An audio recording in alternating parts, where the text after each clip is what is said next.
Now, I've seen some mini PEZ before, but these are some small items.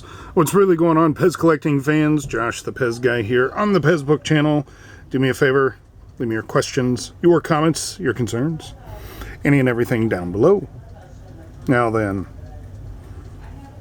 this is the rare, tiny, gold Zuru ball.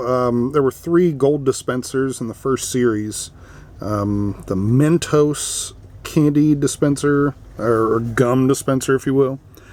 And then they had a soy sauce bottle. Here is the shiny metallic PEZ pack.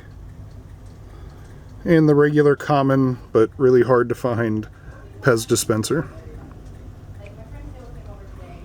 Very cool. So until next time.